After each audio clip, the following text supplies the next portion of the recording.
کتنے بم برس گئے فلسطین پر، کیوں نہیں نکلتے؟ ایٹمی طاقتیں ہونے کے باوجود بھی لوگ تگڑا بیان بھی نہیں دیتے. کیوں نہیں دیتے؟ بزدل ہے. میدانوں میں ایٹمی بم سے نہیں لڑا جاتا، ایمان کی طاقت سے لڑا جاتا ہے. ترس نہیں آتا تمہیں ان بچوں پر؟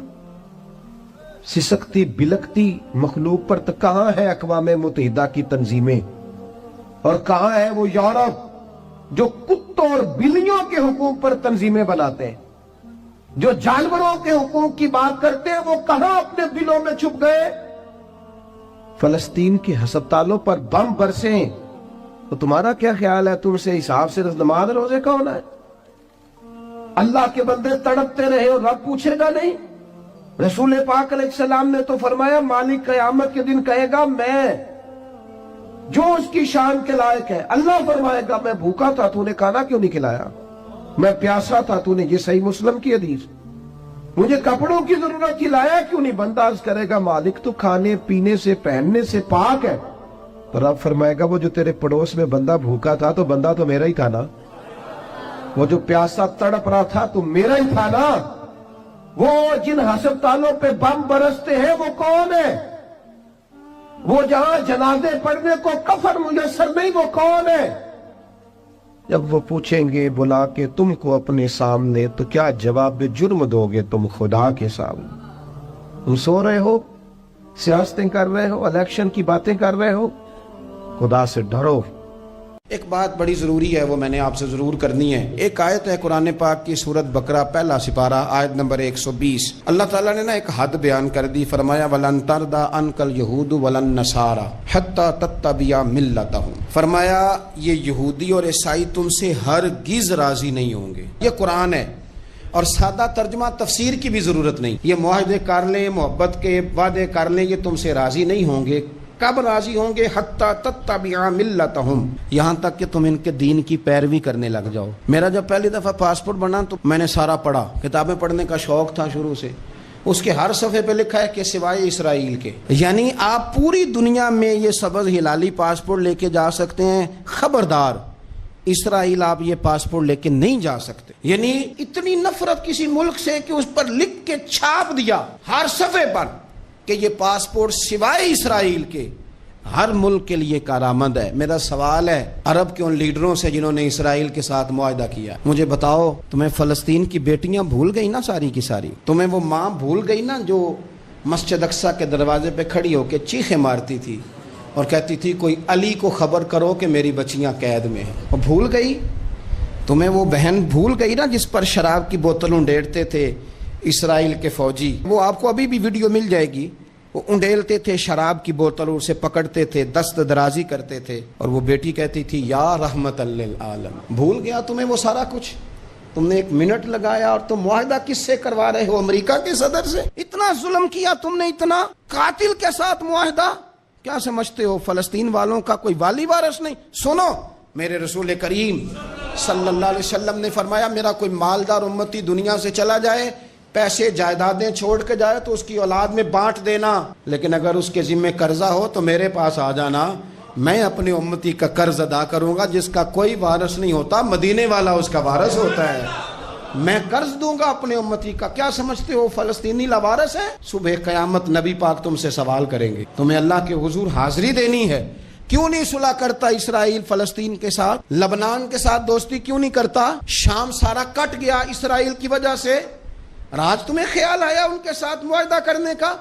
ہمیں سبق پڑھاتے ہو خدا سے ڈرو. اور پھر اقبال کہتے ہیں مسلمانوں سے مایوس نہ ہونا، حکمرانوں سے زیادہ امیدیں بھی نہ لگانا. وہ جو چھوٹے چھوٹے لوگ نکلے تھے نا صحرا سے، بظاہر غریب تھے، بظاہر ان کے پاس مال نہیں تھا، وہ خالد بن ولید جیسے، وہ سعد بن ابی وقاص جیسے، بظاہر ان کے پاس زیادہ اسلحہ نہیں تھا. اقبال کہنے لگے مایوس نہ ہونا، یہ نہیں کہنا بن کچھ نہیں سکتا. فرمانے لگے رات میں نے سنا ہے فرشتے آپس میں باتیں کر رہے تھے. واہ اقبال تیرا بھی انداز کتنا نرالا ہے. کہنے لگے رات فرشتے آپس میں باتیں کر رہے تھے، میں نے سن لی ہیں. بھلا وہ کیا کہہ رہے تھے؟ یہ سارے لوگ نا خالد بن ولید، سعد بن ابی وقاص، یہ صحرا کے رہنے والے تھے، اور اس وقت کی سب سے سپر پاور روما کہلاتی تھی. الٹ پلٹ کے رکھ دی ساری رومی سلطنت.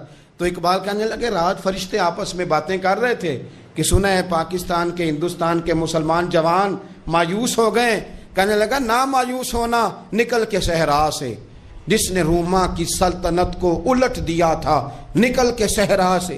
گرمی دیکھو اس شعر کی، ولولہ دیکھو اس مرد کا جو مصور پاکستان ہے، نکل کے صحرا سے جس نے روما کی سلطنت کو الٹ دیا تھا، سنا ہے میں نے یہ قدسیوں سے، وہ شیر پھر ہوشیار ہوگا۔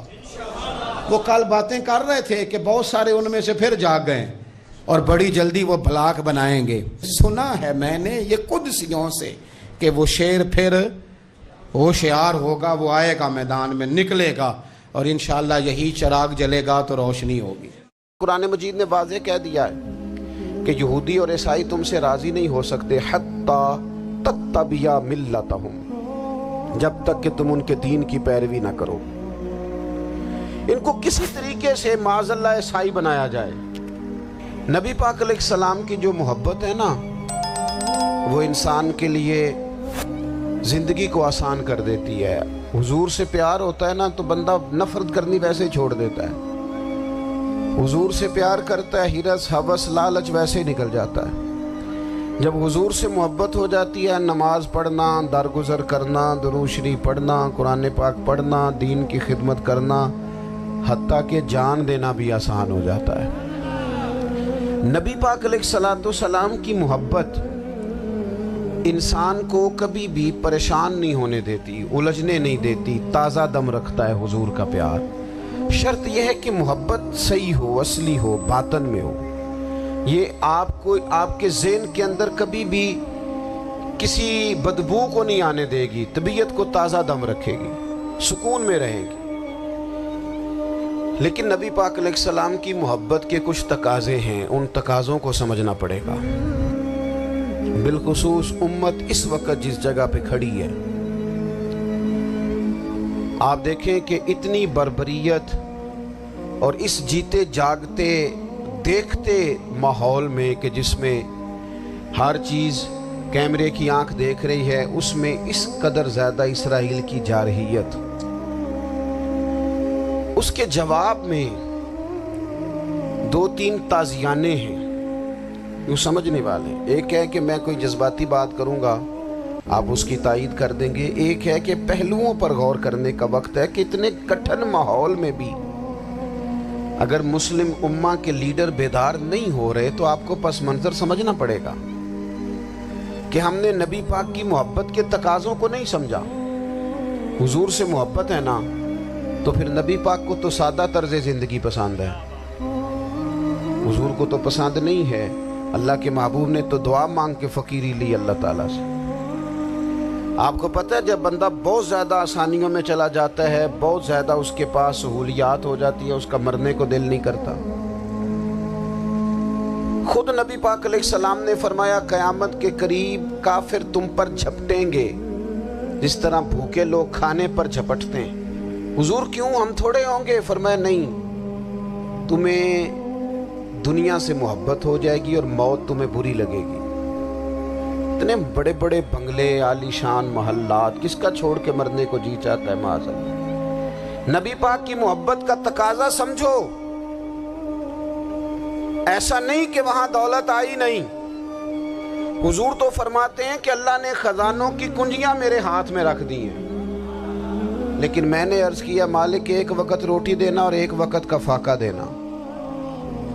کنجیاں خزانوں کی اللہ نے دی۔ جب تک آپ اپنا طرز زندگی، یہ جو بہت دنیا کا پیار ہے نا، بہت زیادہ مرنے کی ہرس، یہ بہت زیادہ جینے کی ہرس تو اللہ تعالیٰ نے قرآن پاک میں یہودیوں کا طریقہ بیان کیا کہ وہ کبھی مرنے کی تمنا نہیں کریں کیونکہ جینے کی ہرس رکھتے ہیں۔ نبی پاک علیہ السلام کے غلاموں، طرز زندگی جب تک سادہ نہیں ہوتا اور جب تک یہ دنیا کے جھمیلوں سے کسی کو دولت دے کر پیچھے کر دیا جاتا ہے، کسی کو عہدہ دے کر چپ کرا دیا جاتا ہے، کسی کو اقتدار دے کر چپ کرا دیا جاتا ہے، رسول اللہ صلی اللہ علیہ وسلم کے سچے غلام ان ایک بات کی سمجھ آ گئی تھی کہ ہمیں ہمارے رب نے کہا ہے قل ان کنتم تحبون اللہ فاتبعونی یحببکم اللہ، اے محبوب آپ ان سے فرما دیں اگر رب سے محبت کرنا چاہتے ہیں تو آپ کی پیروی کریں، اللہ خود ان سے محبت فرمائے گا جب رب بھی ان کا ہو جائے گا، جب رب بھی ان کا کی محمد سے وفا تو نے تو ہم یہ جہاں چیز ہے کیا، یہ لوح و قلم تیرے ہیں، اس کا کیا مطلب ہوا؟ لوح و قلم، قلم لکھتی ہے نا تقدیریں، مقدر فیصلے، تو لوح و قلم تیرے ہیں، اس کا مطلب یہ ہے کہ پھر رب کریم تیرے اوپر فضل کرے گا، اور وہ جن فیصلوں کی امت کو دیانت سے چاہت ہے اللہ اپنے فضل سے وہ فیصلے فرمائے گا۔ جب تک زندگی حضور کی غلامی کی طرف نہیں جاتی وہ اللہ تعالیٰ کی تائید نہیں پاتی۔ حضرت عبداللہ ابن حذافہ رضی اللہ تعالیٰ عنہ کو رومیوں نے قید کر لیا تھا، اور جب رومی آپ کو قید کر رہے تھے، پکڑ رہے تھے، جنگ میں کچھ موڑ ایسا آ گیا کہ بظاہر مسلمانوں کے قدم پیچھے ہٹ رہے تھے، تو 1000 آدمی نے 100 آدمی نے مل کے آپ کے گرد گھیرا ڈالا اور بڑی مشکل سے آپ کو گرفتار کیا۔ جب بادشاہ کے سامنے لے گئے نا تو بادشاہ سے اس کا سپہ سالار کہنے لگا کہ بندہ ضائع کرنے والا نہیں، یہ بات سمجھیں آپ، ہماری طبیعت کے مطابق جو بندہ پورا نہیں اترتا ہم ضائع کر دیتے ہیں۔ حالانکہ اگر آپ کو مخالف صف میں بندہ کام کا نظر آئے تو آپ غور فرمائیں کہ یہ ہمارے قافلہ محبت میں کیسے شامل ہو سکتا ہے، اس کے لیے جد و جہد کریں تاکہ اس سے کام لیا جا سکے۔ اس نے کہا روم کے بادشاہ نے بندہ ضائع کرنے والا نہیں، وزیر نے کہا بادشاہ سے، اس نے کہا کیا کریں، کچھ ایسا کریں کہ یہ معاذ اللہ ہمارے دین میں آ جائے۔ اور قرآن مجید نے واضح کہہ دیا ہے کہ یہودی اور عیسائی تم سے راضی نہیں ہو سکتے حتی تتبع ملتہم، جب تک کہ تم ان کے دین کی پیروی نہ کرو، ان کو کسی طریقے سے معاذ اللہ عیسائی بنایا جائے۔ تو بادشاہ کہنے لگا 2-3 چیزیں ہیں جس سے کوئی بندہ بھی خریدا جا سکتا ہے، کر لیتے ہیں بات۔ اس نے سب سے پہلے حضرت عبداللہ ابن حذافہ سے کہا کہ جتنے پیسے آپ کہیں گے آپ کو ملیں گے، آپ اس دین میں آ جائیں معاذ اللہ۔ تو حضرت عبداللہ ابن حذافہ نا، کچھ لوگ بڑے سیانے ہوتے ہیں، بردبار ہوتے ہیں، بعض باتوں پر غصہ نہیں کرتے، ہنستے ہیں۔ حضرت عبداللہ ابن حذافہ ہنس پڑے، فرمانے لگے تجھے کس نے بادشاہ بنایا، تو بڑا بیوقوف آدمی ہے۔ اس نے کہا کیا مطلب؟ فرمانے لگے نادان، میں تو تلوار لے کے میدان میں آیا ہوں، مجھے دولت کمانی ہوتی میں تجارت کرتا، میں تجارت نہیں کر رہا، میں تو شہادت کے لیے نکلا ہوا ہوں، اور تو مجھے کہہ رہا ہے پیسے لے لے، کو عقل کی بات کر۔ اس نے دوسری بات کی، اس نے کہا کہ میں بادشاہ ہوں، میرے نیچے جتنے بھی عہدے ہیں، وزیر، مشیر، وزیر خزانہ، جو آپ عہدہ کہیں گے آپ کو دے دیا جائے گا، آپ اس طرف آ جائیں۔ تو حضرت عبداللہ ابن حذافہ کہنے لگے پھر کہتا ہوں تو بڑا نادان ہے۔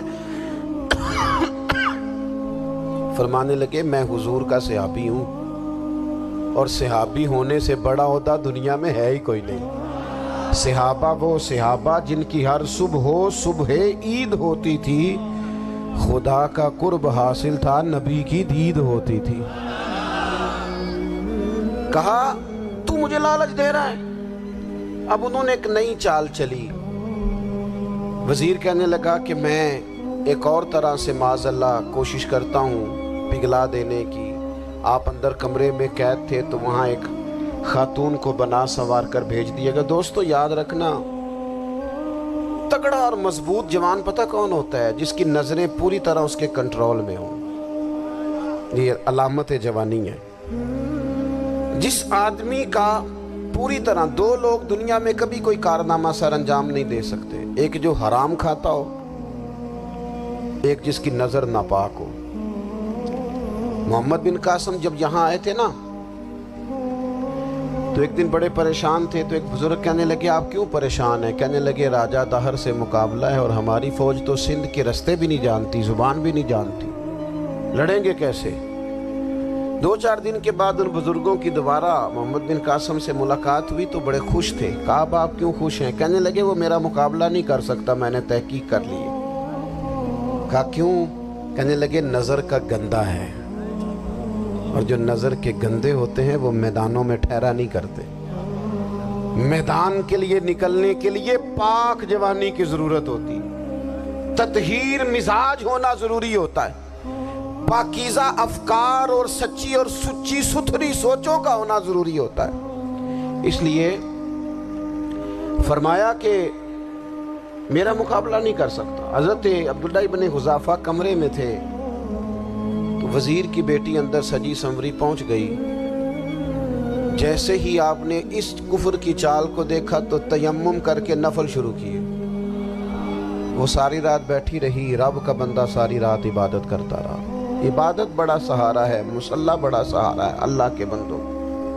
صبح دروازہ کھولا، وزیر نے اپنی بچی سے پوچھنا چاہتا تھا رزلٹ کیا نکلا، تو وہ کہنے لگی پیچھے ہٹ جا، اب تیرا میرا تعلق کوئی نہیں، میں نے نبی پاک کا کلمہ پڑھ لیا۔ اس نے کہا میں نے بھی زمانہ دیکھا ہے، پر یہ کیا لوگ ہیں، کستوری کے بنے ہوئے، سندل سے دھلے ہوئے، کہ میں ساری رات کمرے میں رہی اور 100 اور 1000 آدمی جس جوان کا مقابلہ نہ کر سکے، اتنا طاقتور جوان کمرے میں رہا اور اسے نظر اٹھا کے نہ دیکھا۔ او کچا رنگے للاری والا جڑا چڑھ دا تے لیندا رہندا ہے، اے عشق تیرے دا رنگ محمد چڑھیا پھیر نہیں لیندا۔ میں کہا ایک دفعہ نظر اٹھا کے نہیں دیکھا، کمال ہو گئی۔ اتنے بڑے لوگ، اتنی بڑی سعادت مندی، فیروز بختی، معاملہ فہمی حد ہو گئی۔ اللہ اکبر۔ دوستو، بادشاہ جب پوری طرح ہار گیا نا، اس نے کہا مار دو۔ تیل گرم کیا ایک کڑاہی میں، اور جب آپ کو اس میں ڈالنے لگے تو آپ کی آنکھوں میں آنسو آ گئے۔ بادشاہ کا خیال ہوا شاید نرم ہو گئے ہیں، کہنے لگا روئے کیوں؟ فرمانے لگے سوچتا ہوں جان ہی ایک ہے، کتنا مزہ ہے اس کی راہ میں جان دینے کا، کتنی لذت ہے اس کے نام پر مرنے میں، کتنا لطف ہے۔ جے تو چڑھیا اتے دار بھی نہیں، تے جے تو وکیا عشق بازار بھی نہیں، تے ایڈا سستا سودا پیار بھی نہیں، تے ایڈا سستا لبدا یار بھی نہیں۔ کئی جنگل گانے پیندے نہیں، کئی دوزخ لنگنے پیندے نہیں، جے وہ اس ملوں بھی مل جاوے، ایدوں سستا ہور بپار بھی نہیں۔ تے کچھ سمجھ نہ آوے لوکاں نوں وہ کادے نال شہید کرے، ڈٹھی یار دے ہاتھ تلوار بھی نہیں، پر او دا خالی جاندہ وار بھی نہیں۔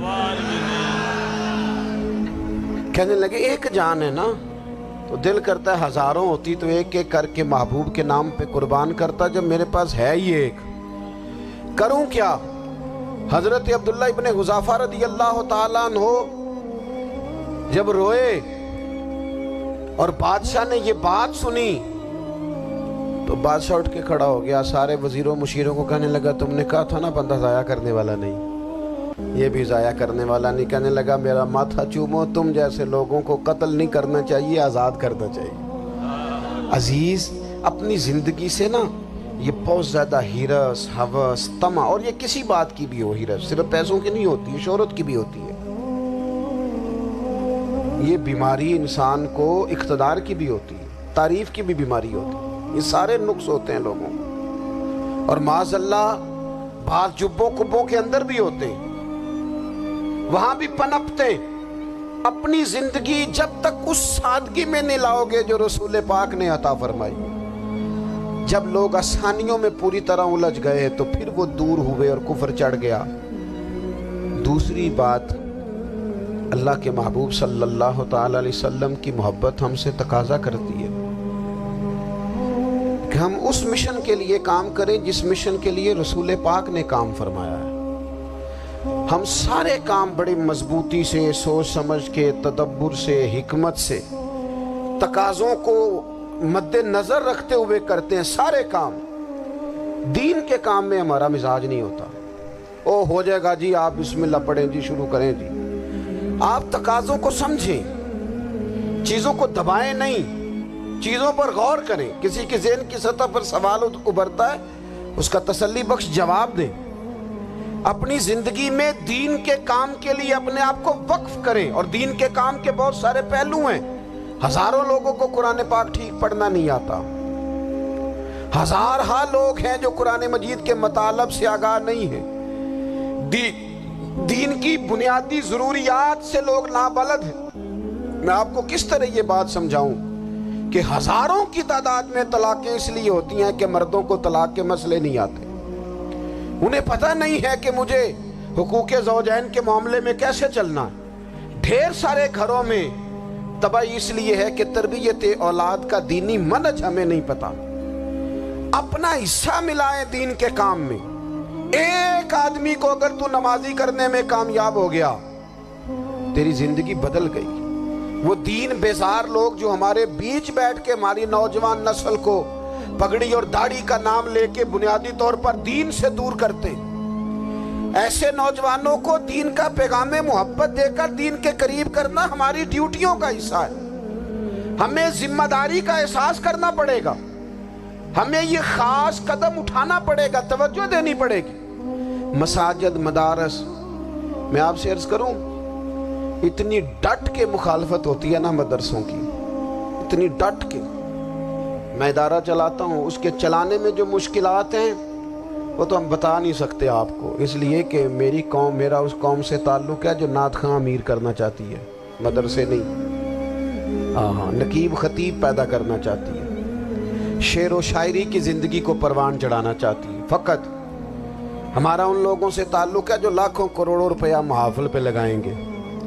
اور قاری صاحب بیچارے اگر مسجد کا کوئی ہونے والا کام کسی وقت بتا دیں گے تو وہ بڑی مشکل آ جائے گی ان کے لیے. یہ کیسے ہو سکتا ہے, آپ نے یہ ڈیوٹی بتا دی. مدارس اور جتنا اہم رول دین کو پھیلانے میں مدارس اسلامیہ کا ہے, اتنی زبردست. لوگوں کا خیال ہوتا ہے میری طرح کے لوگ شاید کام کرتے ہیں, ڈیوٹی کرتے ہیں.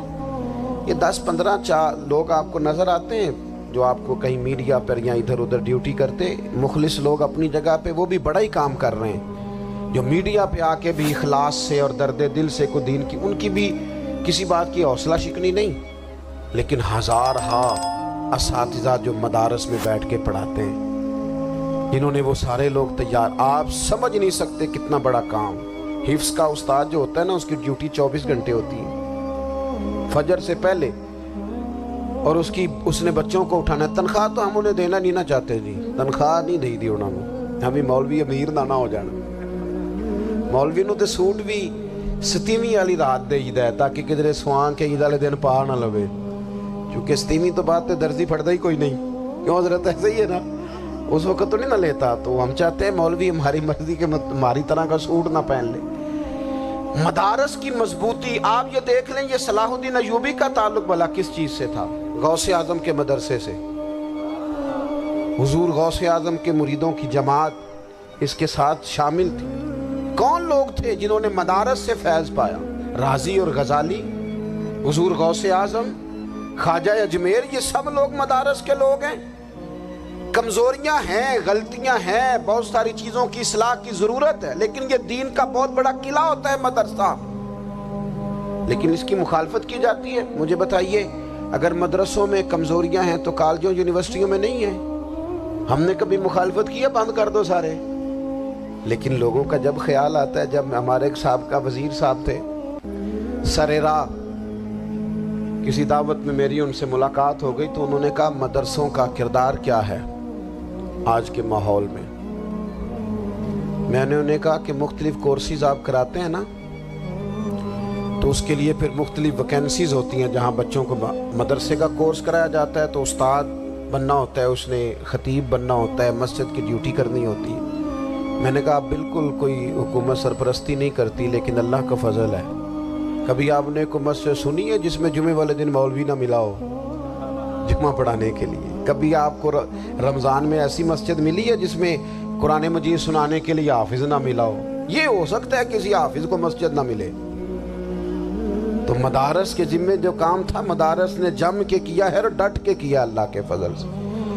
اور مدارس کے لوگوں کو بھی کمزور نہیں پڑنا چاہیے, کبھی کسی وزیر مشیر مالدار کے روب میں نہیں آنا چاہیے, قطعاً نہیں. کیوں؟ کہ یہ وہ عظیم لوگ ہیں رسول اللہ صلی اللہ علیہ وسلم کے دین کے غلام کہ ابھی ایک لفظ نہیں پڑا ہوتا الف با تا سا، پہلے دن گھر سے نکلتے ہیں تو حضور فرماتے ہیں اللہ کے فرشتے ان کے پیروں کے نیچے پر بچھا بھی دیتے ہیں، پہلے دن اتنا بڑا اعزاز ملتا ہے۔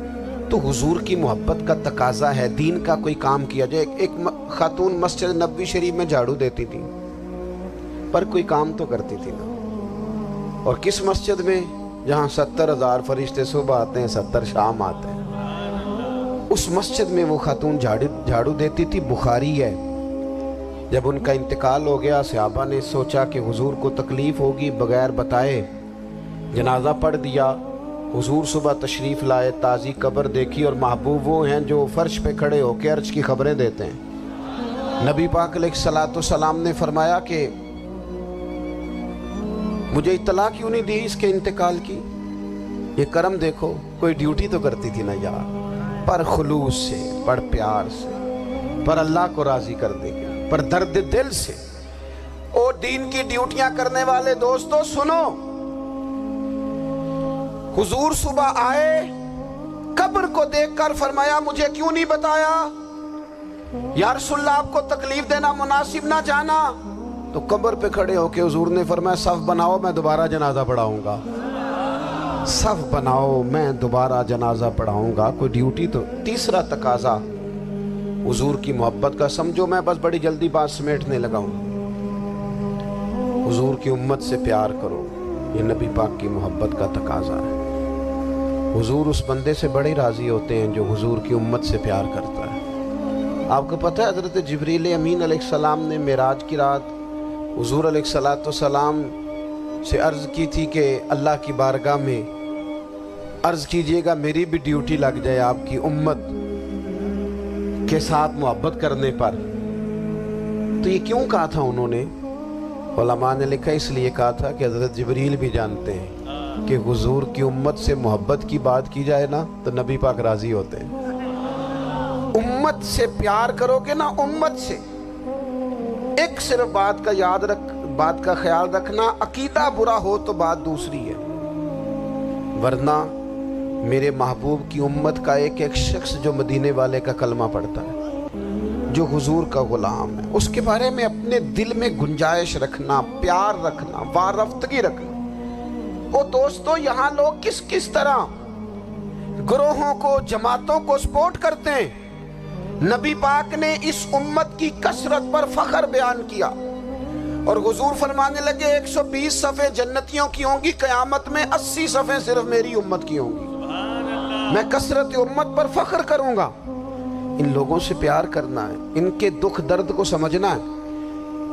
پتہ ہے آج کیا ہوتا ہے؟ آج ہمیں نا مختلف چھوٹے چھوٹے ملکوں میں بانٹ دیا گیا، تو ہم کسی دوسرے مسلمان بھائی کا درد نہیں محسوس کرتے، ہم گھروں میں نہیں محسوس کرتے۔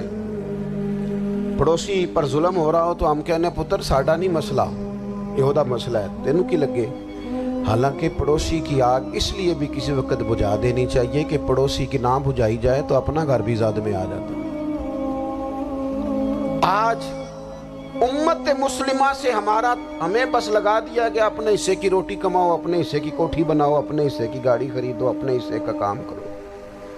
امت کا درد، امت کی بات، وحدت امت کا تصور،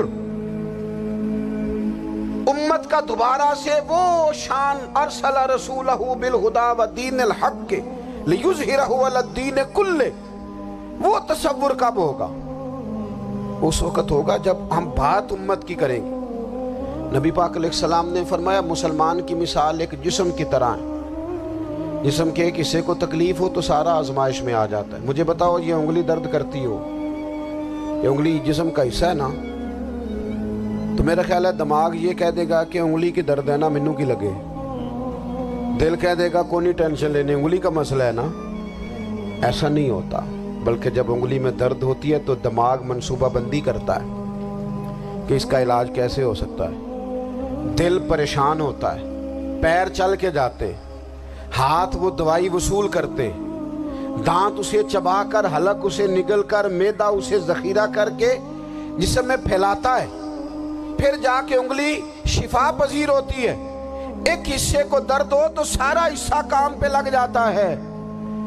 اسرائیل اگر تکلیف دے رہا ہے فلسطینیوں کو تو ہونا چاہیے تھا نا بعض مسلمان حکمرانوں کو نیند نہ آتی، وہ درد دل محسوس کرتے۔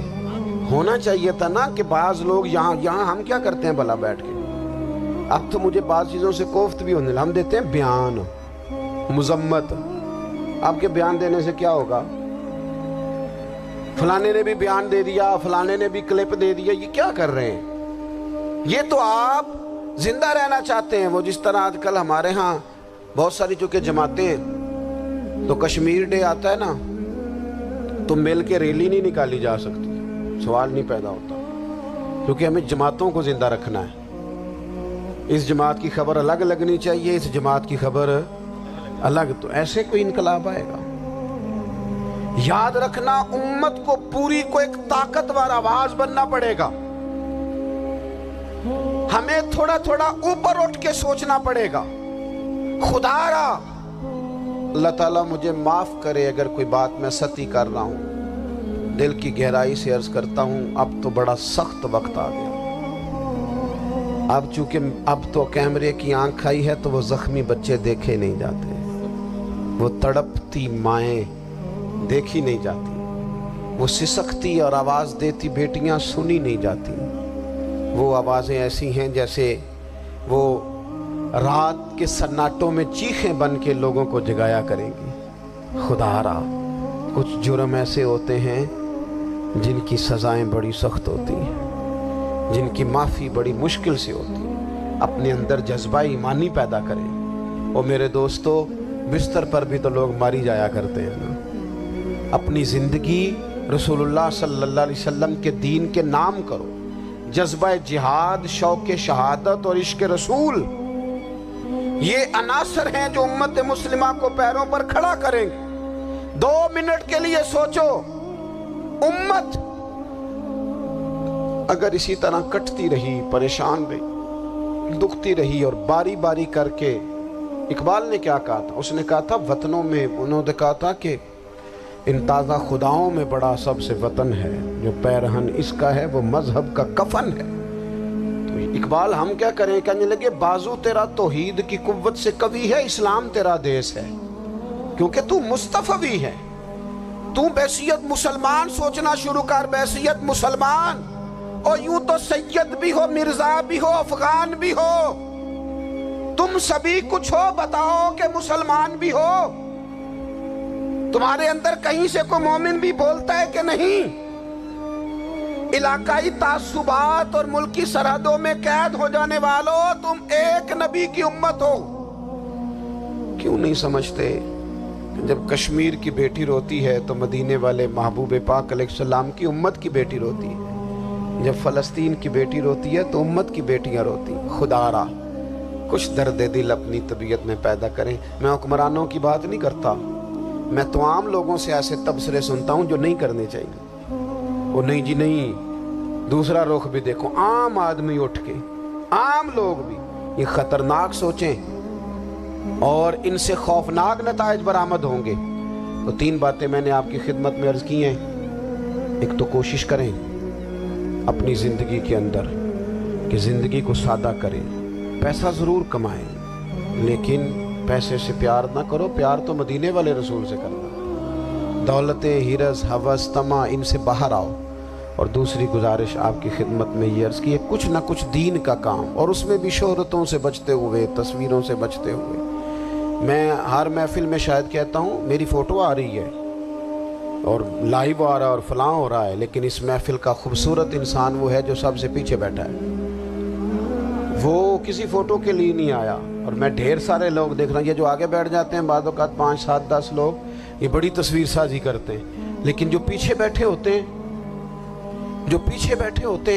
ان کی کوئی فوٹو نہیں آتی۔ اور میں نے بہت سارے لوگوں کو دیکھا ہے کبھی موبائل کو ہاتھ بھی نہیں لگاتے، لیکن جن کے لیے آئے ہیں انہیں تو پتہ ہے نا کون کون آیا ہے۔ اور کچھ دین کے لیے کریں۔ اور تیسری گزارش آپ کی خدمت میں یہ ہے کہ امت بن کر بھی ضرور سوچیں اور امت کے دکھوں کا مداوا بھی کریں، اور امت مسلمہ کا درد بھی اپنے سینے میں ضرور محسوس کریں۔ اللہ تعالی ہماری اس بزم کو جی ایک بات اور سن لیں جی، نبی پاک علیہ الصلوۃ والسلام نے ارشاد فرمایا، لائیں جی، حضور سید عالم علیہ الصلوۃ والسلام نے ارشاد فرمایا کہ جب تک بندہ